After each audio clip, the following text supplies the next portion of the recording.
Mesdames et messieurs, nous nous retrouvons à nouveau pour aller à la rencontre avec Akadosh Baruch Hu concernant la paracha de Vaïgash.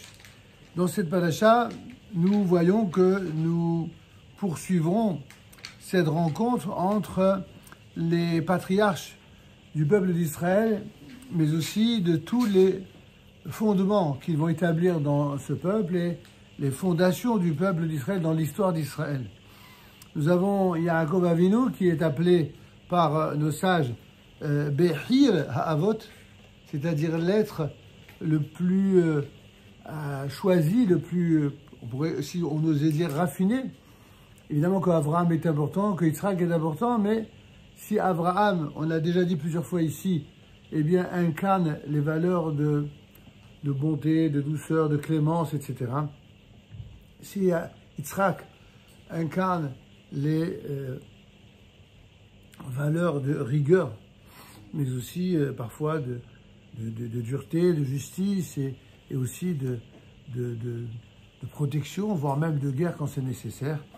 Yaakov, lui, va incarner l'unité totale et parfaite de toutes ces valeurs pour abonder dans ce qu'on appelle le Emet. Titen Emet Yaakov, c'est la vérité qui doit incarner la recherche perpétuelle, constante d'Israël. Et de ce point de vue-là, Yaakov Avinu, c'est le Bechir Sheba Avot, c'est-à-dire celui qui est le plus affiné. C'est lui qui incarne l'unité des valeurs de Avraham Yitzhak. C'est en quelque sorte la conclusion suprême de cette perfection. C'est pourquoi Yaakov, on dira de lui qu'il est Ish Tam Yoshev Ohalim. Ish Tam, un homme intègre, un homme parfait, qui réside dans les tentes. Il s'agit bien sûr des tentes de l'étude de la Torah, ce n'est pas des tentes de Bédouins, c'est les tentes de l'étude, comme pour rappeler que la vérité c'est quelque chose de beaucoup trop sérieux pour aller la rechercher dans les casinos, dans les salons et dans les galas, n'est-ce pas, dans les mondanités. La vérité c'est quelque chose que l'on ne peut acquérir que dans l'intimité d'une étude. C'est ce qu'on appelle plus communément aujourd'hui le Beth Midrash. Le Beth Midrash, c'est le seul lieu duquel peut émerger la vérité avec un V majuscule. Pour autant, on ne peut pas vivre 24 heures sur 24 au Beth Midrash. Si, on le peut, mais tout le monde ne peut pas être 24 heures sur 24 au Beth Midrash. Pour l'instant, non. Mais l'idéal d'Israël, c'est que, en tout cas la majorité, oui. Pourquoi? Parce que c'est ça la vocation du peuple juif. La vocation du peuple d'Israël, ne l'oubliez pas, Mamlechet Kohanim vegoy Kadosh, un royaume de prêtres et une nation sainte. Il y a des juifs qui sont fiers, et même des philosémites, qui sont fiers de dire que les juifs, waouh, pour le peu petit nombre qu'ils sont, c'est le peuple qui a le plus grand nombre de prix Nobel. Il y a des juifs qui ne sont fiers que de cela. De ce que les juifs, c'est le plus grand nombre de prix Nobel. Évidemment, il n'y a aucun mépris à l'égard de cette approche. On est aussi très heureux et très fiers de savoir que le peuple juif compte d'innombrables prix Nobel. D'ailleurs, les juifs en question, parfois ils sont juifs, parfois ils n'ont que le nom de juif, mais bon, c'est pas pour minorer cette performance que nous disons ça. C'est-à-dire qu'ici, il s'agit simplement de palabres pour donner à penser que en quoi le peuple juif est reconnaissable comme un peuple exceptionnel, c'est au nom de ces prix Nobel. D'autres sont fiers d'appartenir à un peuple qui, après 4 exils, eh bien, retourne sur sa terre, renaît de ses propres cendres et devient ce que d'aucuns appellent la Start-up Nation. C'est ça leur fierté. C'est donc la réussite économique. En fin de compte, certains ne reconnaissent ou ne se reconnaissent dans l'idéal juif qu'à travers toutes les jalousies des antisémites. Vous vous rendez compte? C'est quand même malheureux. Alors que Dieu, lorsqu'il nous a choisis parmi tous les peuples, lorsque Dieu a dit « Béni Bechor Israël », que on vient de faire un Pidyon Haben à l'instant, le rachat du premier-né, on a rappelé dans le Dvar Torah que nous avons prononcé l'importance de la notion de premier-né. Qu'est-ce que c'est qu'un aîné? Vous avez vu dans la Torah l'histoire de la discussion entre Yaakov et Esav et surtout cette bracha qui a été subtilisée. D'ailleurs, sous l'impulsion de la mère de Yaakov et Esav, c'est-à-dire Rivka. C'est Rivka qui va organiser ce stratagème. Elle qui a vécu parmi les voyous, en l'occurrence Laban et Laban Harami, et Bethuel, son père et son frère, qui étaient des voyous, qui ont essayé d'amadouer Yaakov et de le faire travailler comme un esclave pendant 14 ans, juste pour avoir le mérite d'épouser celle qu'il voulait. Et finalement, comme il faudra qu'il travaille aussi pour la Parnassa, il va travailler 20 ans. Il va donner 20 ans de sa vie pour avoir celle qu'il désirait depuis le début, mais il acceptera son sort et il épousera finalement les deux. Pourquoi? Parce qu'un tzaddik, c'est quelqu'un qui fait d'abord ce que Dieu lui demande, mais il accepte aussi toutes les épreuves que Dieu lui impose directement ou que Dieu laisse faire. Quand un juif subit une épreuve, il ne s'en prend jamais à Dieu. Celui qui s'en prend à Dieu, c'est la preuve que les épreuves qu'il a subies dans sa vie, c'était des châtiments. Ce n'étaient pas des épreuves d'amour. Ce que je vous dis là, c'est ce qu'on a enseigné dans le Kuzari. Les vraies épreuves d'amour, c'est lorsque quelqu'un, suite à une épreuve, eh bien, il ne se permet pas de juger Dieu. Au contraire. Avec humilité, il accepte l'épreuve. Il s'humilie presque devant Dieu en disant « Ok, nous sommes convaincus que tout ce que tu fais, c'est pour le bien. S'il m'arrive cette épreuve, de deux choses l'une. Soit je mérite cette épreuve parce que j'ai commis quelque chose qu'il ne fallait pas, même si je ne sais pas pourquoi. En tout cas, certainement, je le méritais. Et si je ne méritais pas cette épreuve et que je n'ai pas commis de faute, alors que c'est certainement quelque chose que tu m'infliges, tel un coach qui fait souffrir quelqu'un pour le rendre plus grand, meilleur. Il n'y a pas d'autre manière d'envisager l'épreuve quand on est un juif croyant vraiment. Donc on n'est jamais dans le jugement de Dieu. Le paradoxe, c'est que ceux-là même qui voudraient jamais qu'on les juge, pour quoi que ce soit, qui n'autoriseraient personne sous aucun prétexte, n'est-ce pas, qu'on les juge à eux. Par contre, eux, ils s'autorisent à juger le maître du monde, celui qui a créé le ciel et la terre, qui a donné la vie aux hommes et qui a donné la vie à celui-là même qui critique. Et un juif croyant, lui, ne tombe pas dans ce travers. Au contraire. Il accepte tout ce qui vient de Dieu. Et quand c'est douloureux, parce que parfois c'est douloureux, parce qu'on n'est pas un peuple de masochistes, on n'est pas en train de dire oui, oui, on aime les épreuves encore, non. On n'est pas fou. On ne souhaite pas les épreuves. On dit que quand on prie pour qu'elles n'arrivent pas. Mais si elles arrivent, alors on les accepte. On les accepte pour devenir plus grands, pour devenir plus forts, pour devenir meilleurs. Parce que Dieu nous prépare certainement à une position, à une responsabilité qui nous rapproche le plus de celle de l'exemplarité que Dieu attend de nous en tant que juifs. Je reviens à ce que je disais tout à l'heure. Béni Bechor Israël. Ce peuple d'Israël a été choisi par Dieu pour être un peuple exemplaire. Est-ce que les Juifs le sont toujours? Malheureusement pas, on le sait bien. Ils le sont souvent, et parfois malgré eux. Mais, en tout cas, c'est ça le rôle qui leur est imparti. Un Juif se doit d'être exceptionnel, vraiment. Et d'ailleurs, parmi les innombrables raisons de la jalousie quasi maladive des nations, qui ne traitent jamais les Juifs comme ils traitent les autres nations, comme elles se traitent entre elles, ça provient de ce que justement, il trouve insupportable de voir qu'un Juif, malgré ce qu'il a subi, mais il ne se comporte pas comme un voyou. Alors je ne dis pas que parmi les Juifs, il n'y a pas des voyous, il y en a. Mais quand un Juif se comporte comme un voyou, c'est certainement pas parce que la Torah le lui a permis ou l'a autorisé à le faire. C'est au contraire, parce qu'il va créer, comme tous les idéologues, une idéologie de justification à son attitude pour justifier, comme tous les voyous. Alors de ce point de vue, il ne sera pas différent des autres, c'est vrai. Néanmoins, ce n'est pas comme ça qu'un juif doit se comporter. Un juif doit se dire à tout moment, je dois me comporter de manière exemplaire parce que je dois donner l'exemple. En tant que juif, à mes enfants, ma femme, mes enfants, mes voisins, mes amis juifs, mais en tant que juif également, je dois donner l'exemple vis-à-vis de mes amis non juifs. C'est une obligation.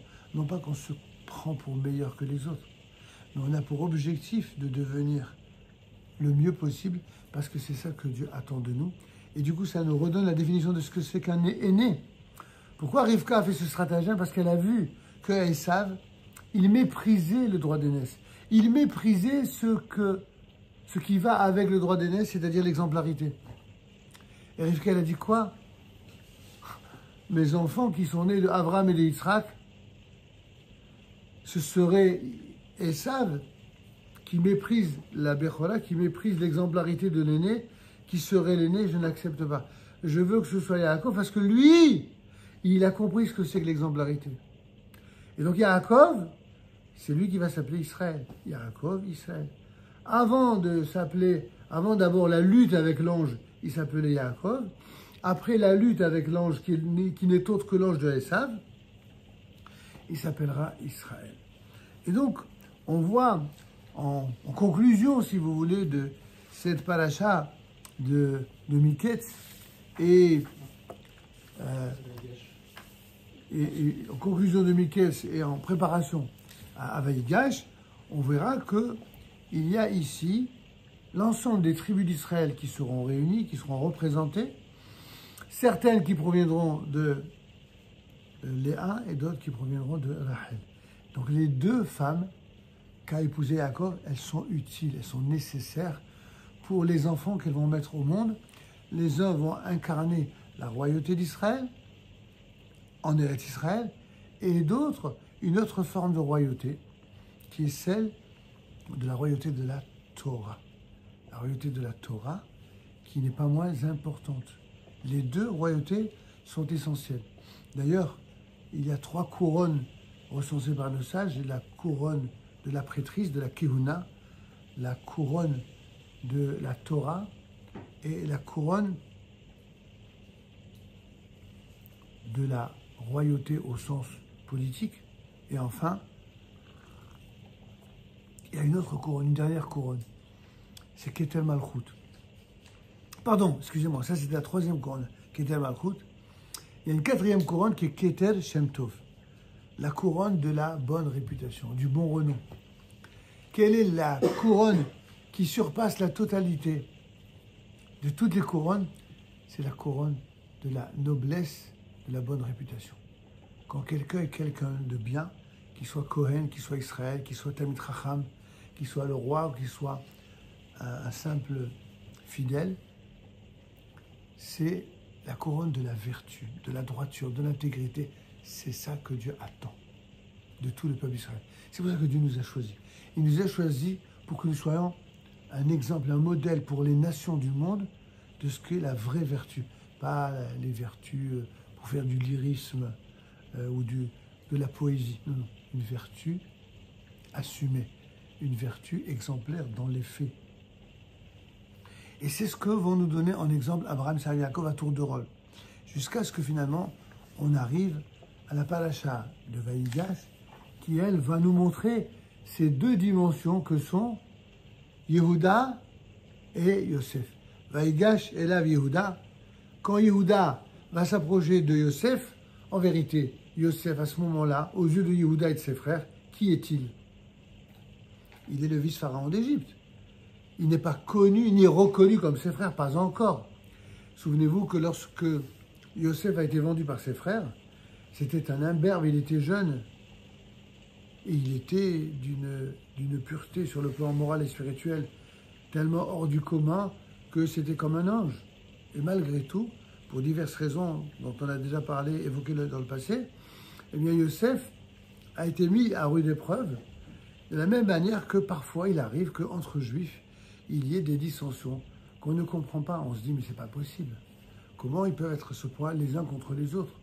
En fait, ce qui s'est passé dans les parachutes, les dernières parachutes qu'on a étudiées, jusqu'à Vaïshev et Miketz, et aujourd'hui Vaïgash inclus, qui se terminera en apogée par Vaïri, c'est en vérité la relation tumultueuse entre frères qui vont être très durs entre eux et qui, même dans les moments les plus douloureux, qui vont frôler la haine, puisque il le dit, il est attesté dans la paracha de Vaïshev. Ils ne pouvaient plus se parler en termes de paix. Vaïsneo auto il le haïr. Et là, on ne comprend plus. On dit toujours dans les textes et dans le Midrash qu'on a affaire à des gens qui ne sont pas des gens, qui sont des tzadikim, des personnes intègres. Comment des personnes intègres peuvent-elles se haïr? La correction qui est déjà faite par nos sages immédiatement, c'est que ce que d'aucuns appellent la haine, ce n'est pas du tout la même chose lorsqu'il s'agit du commun des mortels et lorsqu'il s'agit des grands. La haine du commun des mortels, c'est simplement parce que tu n'es pas d'accord avec moi et parce que tu nourris pas les mêmes intérêts, parce que tu n'es pas de ma bande, parce que tu n'es pas mon copain. Alors je peux en arriver à te haïr. C'est pas très beau, c'est pas très moral.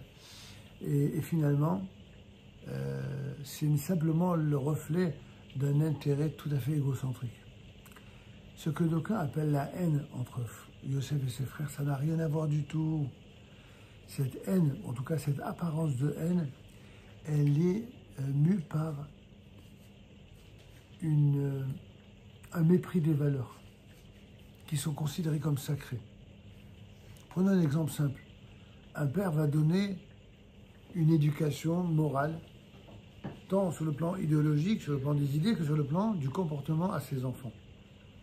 Et finalement, ces enfants vont faire exactement tout le contraire de ce que le père a enseigné. Le père qui est un sage, qui est un maître, à un moment donné, le père va être tellement outré du comportement de l'un des enfants ou des enfants. Il va dire quoi? Vous vous comportez comme ça, c'est comme ça. C'est pour ça que j'ai eu des enfants. C'est pour ça que je vous ai transmis le meilleur de moi. Pour que vous me fassiez honte et vous comportiez d'une manière qui est tellement différente de ceux à quoi je vous ai préparé. Vous vous comportez comme si vous étiez des étrangers. Vous n'êtes même pas mes enfants. Et le sage de rattraper l'histoire. Quand il dit « vous n'êtes pas mes enfants », est-ce que ça veut dire qu'ils ne sont pas ses enfants? Un père ne va jamais dire à son enfant que ce n'est pas son enfant. Ça fait l'objet d'une discussion célèbre dans le Talmud, dans Maseret Kiddushin, entre Rabbi Yehuda et Rabbi Meir, à propos du verset qui dit « Bani matem l'Adonai Elohim, vous êtes des enfants pour l'Éternel, votre Dieu ». Et Rabbi Yehuda qui dit « Imatem nohagim kebanim, atem keloim banim » si vous vous comportez comme des enfants, alors vous êtes appelés des enfants. Mais si vous ne vous comportez pas comme des enfants, alors vous n'êtes pas appelés des enfants. Sous-entendu, si vous ne vous comportez pas comme des enfants dignes des enfants de leur père et de leur maître, vous ne méritez pas. Mais comme on l'a dit, est-ce que pour autant, le fait de dire vous ne méritez pas, comme on a expliqué, ah, vous ne méritez pas d'être, tu ne mérites pas d'être mon fils, toi, tu me fais honte. Pour autant, il est quand même son fils. Pourquoi Rabbi Meir n'est pas d'accord avec Rabbi Yehuda? Rabbi Meir, qu'est-ce qu'il dit? Pas du tout, mon ami, mon cher Rabbi Yehuda, je ne suis pas d'accord avec toi. Benkar ou Benkar, Atem Keloim Banim, que vous vous comportiez comme des enfants dignes de ce nom, ou que vous ne vous comportiez pas comme des enfants dignes de ce nom, vous êtes quand même mes fils. Et précisément, on ne le déduit pas simplement de Bani matem l'Adonai Elohim, vous êtes des enfants pour l'Éternel votre Dieu. On les déduit de toutes les fois dans le Tanakh où les prophètes d'Israël, quand ils font parler Dieu dans leur rapport aux enfants d'Israël, même lorsque les enfants d'Israël ne se comportent pas bien, ils les appellent Banim, comme par exemple Banim Mashritim, des enfants qui endommageaient tout, des Banim Shobamim, des Banim, des enfants rebelles. Tu vois bien, dit Rabbi Meir, que Dieu appelle ses enfants quand ils se comportent de manière idolâtre, alors il les appelle Banim Mishratim, les enfants qui détruisent. Quand ils se comportent d'une manière rebelle, alors ils disent Banim Shovavim, vous êtes des enfants rebelles. Mais il ne leur dit pas rebelles tout court, ou destructeurs. Il dit bien Banim, tu vois bien que si les versets utilisent le terme Banim, c'est bien la preuve que vous êtes des enfants. Alors quel est le fond de la discussion finalement entre eux? Si toute la raison pour laquelle, d'après Rabbi Yehuda, eh bien, celui qui ne se comporte pas comme un enfant, il ne mérite pas d'être appelé enfant, mais qu'en vérité, il est quand même son enfant. Alors qu'est-ce qu'il a dit Rabbi Yehuda? Il n'a pas dit quelque chose de si terrible. C'est ça. Il dit, comme on a dit tout à l'heure, oh vraiment, hein, tu ne mérites pas de... Il y a bien un enseignement talmudique célèbre, n'est-ce pas, là-bas, Tania, au nom de Abaye, que si vous vous comportez, n'est-ce pas, heureux celui qui se comporte d'une manière exemplaire, parce que celui qui se comporte d'une manière exemplaire, eh bien, qu'est-ce qu'on dit, qu'est-ce que les créatures disent à ce sujet, à son sujet, à cet enfant-là? Heureux soit le Rav qui a enseigné la Torah à cet enfant ou à cet élève, heureux le père qui a enseigné la Torah à cet enfant, Heureux soient ceux qui étudient la Torah. C'est ce qu'on appelle, nous dit Rachid, le Kiddush Hashem, la sanctification du nom de Dieu. Chaque fois qu'un juif se fait remarquer, tant parmi les juifs non religieux en tant que juifs religieux, ou parmi les nations, parmi les goïms en tant que juifs, s'il se comporte bien, s'il se comporte de manière exemplaire, Dieu, qui s'appelle le Père, Abinu Shebashamayim, eh bien, il est fier de ses enfants. Il est fier de dire, ah, c'est mes enfants. C'est ça que veut dire d'une certaine manière Rabbi Yehuda. Donc si c'est ça qu'il a voulu dire, bah, c'est pas si terrible. Comment se fait-il que les rabbins ont quasiment désavoué Rabbi Yehuda, qui dans tous les différents du Talmud avec Rabbi Meir, c'est toujours Rabbi Yehuda à qui on donne raison. Sauf ici. Ici, on a dit que la halakha est comme Rabbi Meir. Je ne comprends pas. Rabbi Meir étant lui-même un géant, mais il se trouve que entre Rabbi Yehuda et Rabbi Meir, la halakha est toujours comme Rabbi Yehuda, sauf ici. Alors il y a un certain professeur d'université israélienne qui a dit un jour, un homme qui est très célèbre, on ne va pas le nommer, puisque comme il n'est plus de ce monde, on va dire du mal même de quelqu'un qui est mort, mais qui était une véritable référence idéologique pour de grands universitaires israéliens. Il a simplement dit, comme ça, sans aucune pudeur, ben, quand un rabbin, aussi grand soit-il que Rabbi Yehuda, s'il dit une ânerie, eh ben, les rabbins n'hésitent pas à le désavouer. Et quand on connaît la grandeur et la valeur de Rabbi Yehuda, chas v'shalom, est-ce qu'on peut dire que Rabbi Yehuda a dit une ânerie? Que Dieu préserve. Rabbi Yehuda, c'était un géant qui ne disait que de véritables perles de sa bouche. Et donc, il faut chercher la raison autre, ailleurs. Oui, les rabbins n'ont pas donné raison à Rabbi Yehuda, ça c'est vrai.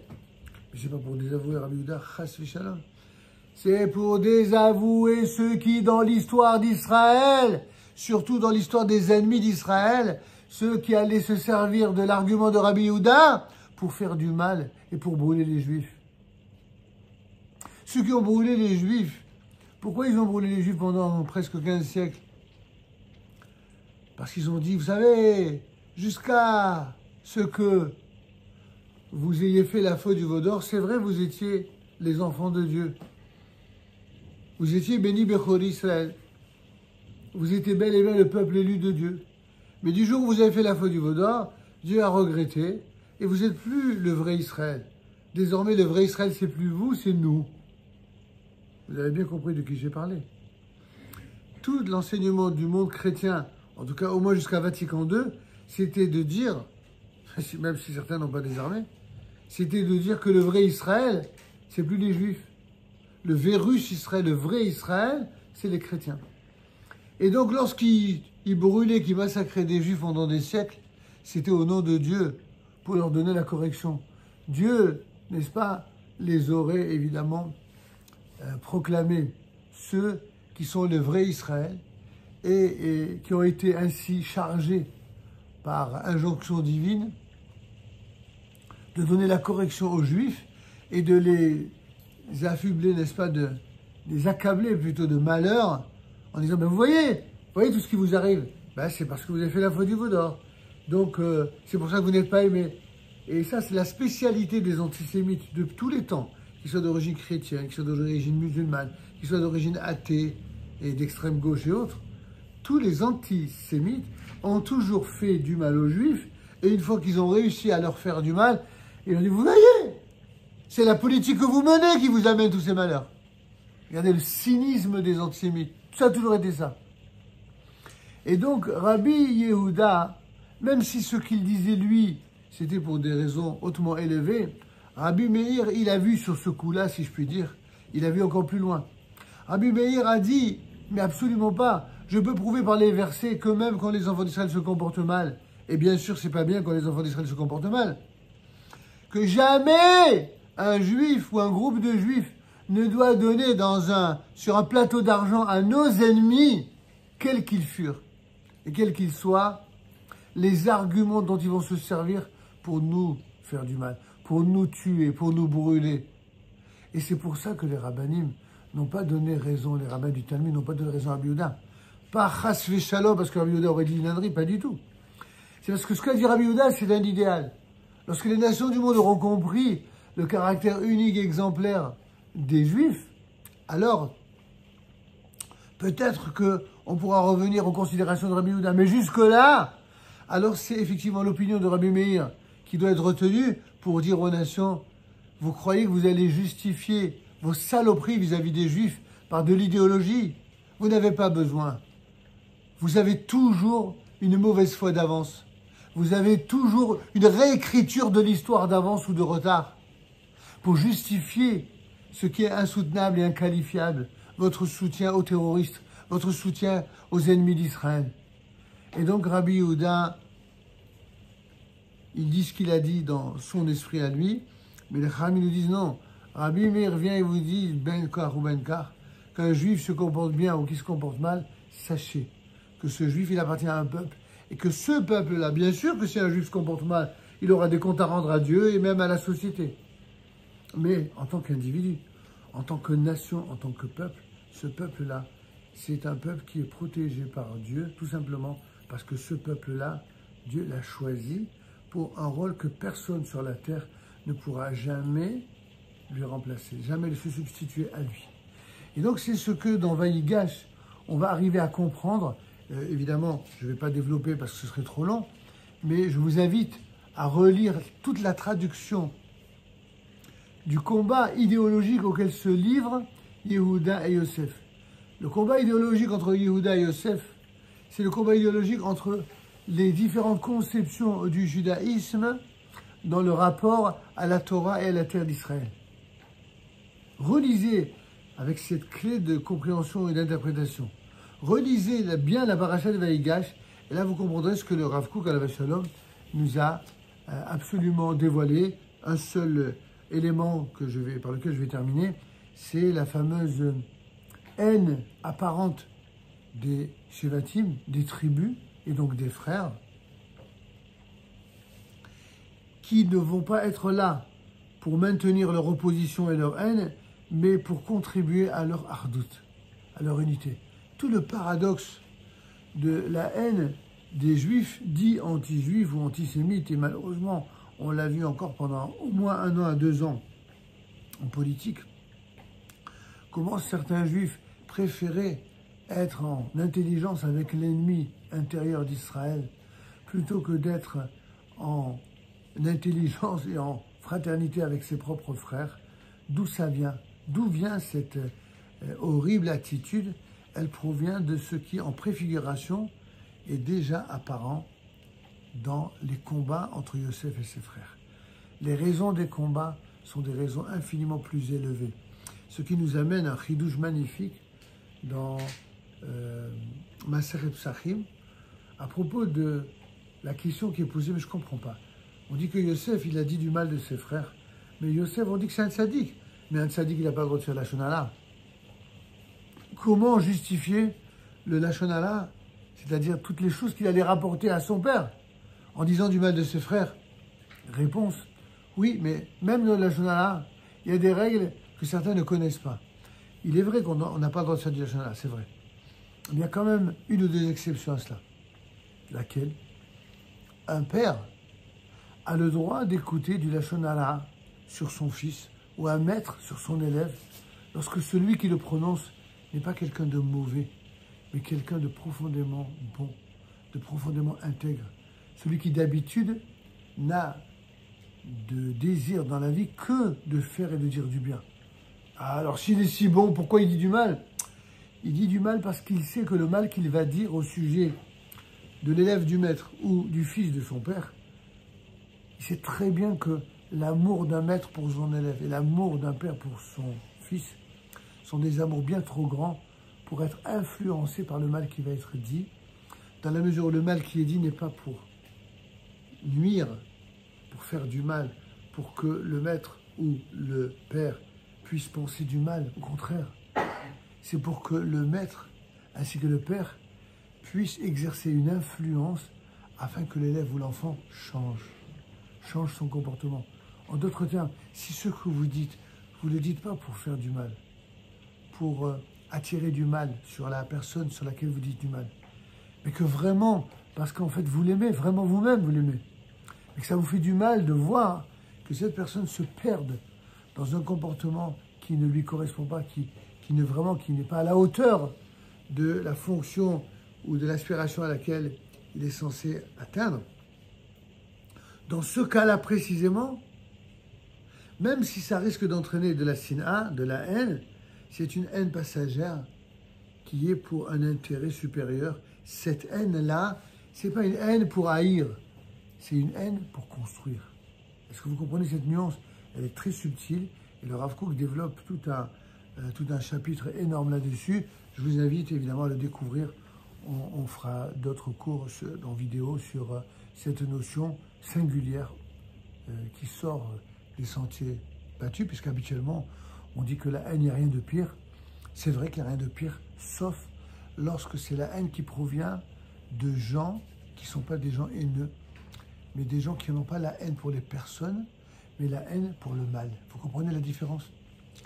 On n'a pas le droit de haïr les personnes. On n'a pas le droit de haïr, encore moins ses frères. Mais on a le droit de haïr un mauvais comportement des gens qu'on aime dans le but de les ramener à la raison, dans le but d'amener chez elles un changement. Et dans ce cas-là, à qui peut-on rapporter du mal si ce n'est à celui qui est la personne qui l'aime le plus, c'est-à-dire le maître pour son élève ou le père pour son enfant. On s'arrêtera là pour aujourd'hui. Il y aura évidemment d'autres thèmes qu'on développera dans Vaïgash.